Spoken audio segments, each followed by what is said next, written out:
Hello students, I am doctor Shashi Tyagi. आज मैं आपको सिंप्लेक्स मेथड का पार्ट 4 बताने जा रही हूँ। इस वीडियो में हम कुछ इस तरह के एग्जाम्पल कंसिडर करेंगे जो नॉर्मली रूटीन में नहीं आती हैं, पर कुछ के कभी कभी इस तरह के क्वेश्चन हमारे पास एग्ज़ाम में भी पूछे जाते हैं। इसमें हमारी जो प्रॉब्लम है वो मैं इस तरह की कंसिडर कर रही हूँ कि सरप्लस वेरिएबल हम यूज़ कर रहे हैं, लेकिन आर्टिफिशियल वेरिएबल की उसमें ज़रूरत नहीं है। सरप्लस वेरिएबल के साथ में अभी तक मैंने बताया था कि उसमें आर्टिफिशियल वेरिएबल लगाते हैं, लेकिन कुछ प्रॉब्लम्स में ऐसा नहीं है।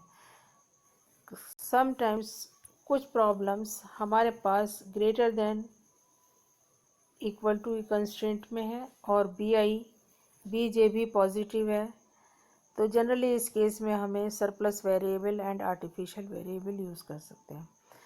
बट ये मैं जो एग्ज़ाम्पल आपको कराऊंगी उसमें ऐसा नहीं है। उसमें हम सरप्लस वेरिएबल यूज़ करते हैं, लेकिन आर्टिफिशियल वेरिएबल की हमें ज़रूरत नहीं होती है।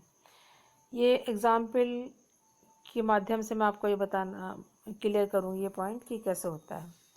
हमारे पास क्वेश्चन है minimise Z equal 4x1 plus 8x2 plus 3x3 and subject to constraint x1 plus x2 greater than equal to 2 and 2x1 plus x3 greater than equal to 5, x1 x2 x3 all greater than equal to 0।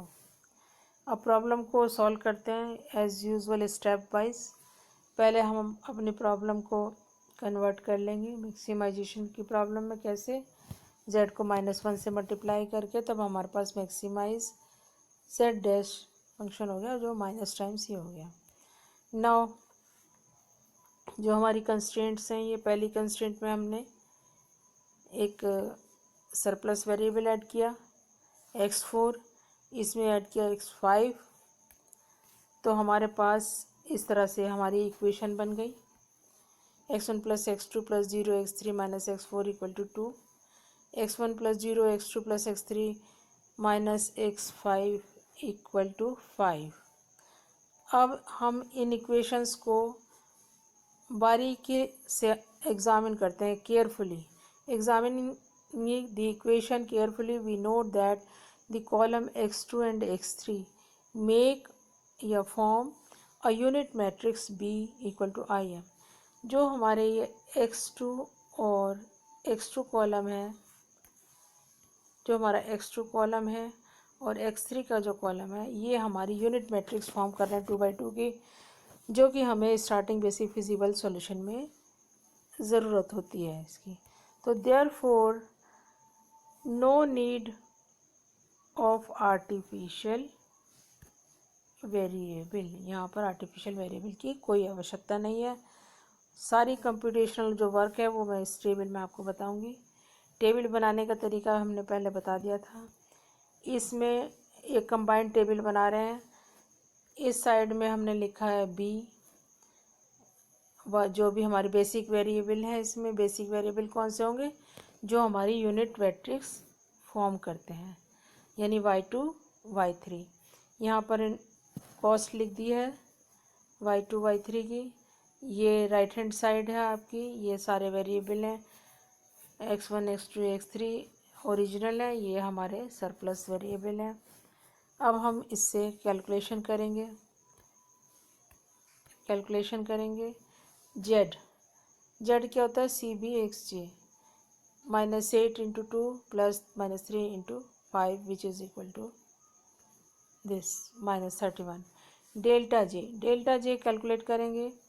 Delta J के बारे में मैं आपको एक point clear करना चाहती हूँ कि अगर मैंने जो कंप्यूटेशनल स्टेप्स लिखवाए थे उसमें हम डेल्टा जे की वैल्यू कैलकुलेट करते हैं CJ minus ZJ।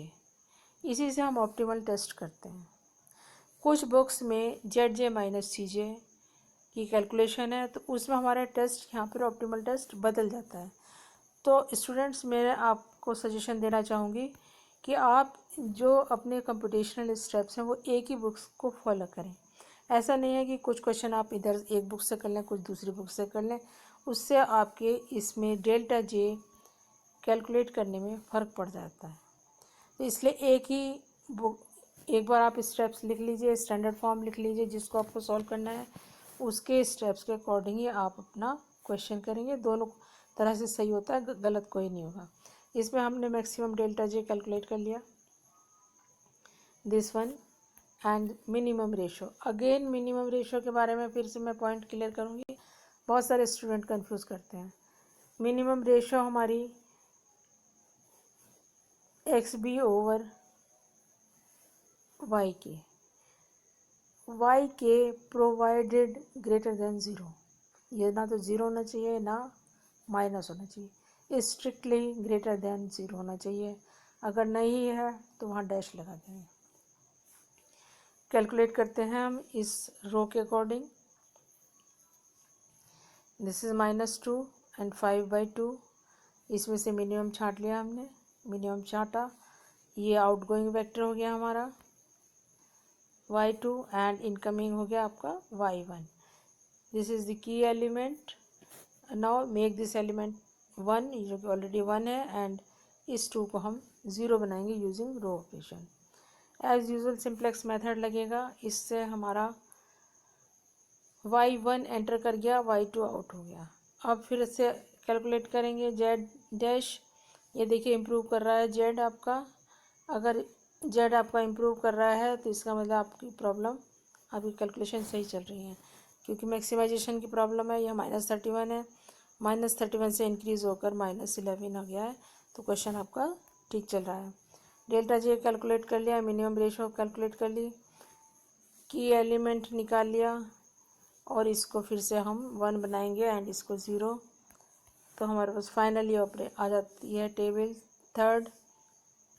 y1 y4 basic में आ गए। यहाँ से सब कैलकुलेशन करी, डेल्टा जे कैलकुलेट किया, और delta J less than equal to 0। सारे डेल्टा जे या तो 0 हैं या 0 से छोटे हैं। Then this solution is optimal and this is the final optimal solution. Minimum Z जो है हमारा -z डैश हो जाएगा, यानी कि हमारी इसकी वैल्यू 10 होगी। आई होप ये जो पॉइंट मैंने आपको बताया है ये आपकी समझ में आया होगा। इस तरह के क्वेश्चन कभी कभी स्टूडेंट्स को गुमराह करने के लिए या उनको टेस्ट करने के लिए दिए जाते हैं एग्ज़ाम में, तो आप इससे केयरफुली रहिए कि ज़रूरी नहीं कि आप आर्टिफिशियल वेरिएबल भी यूज़ करें।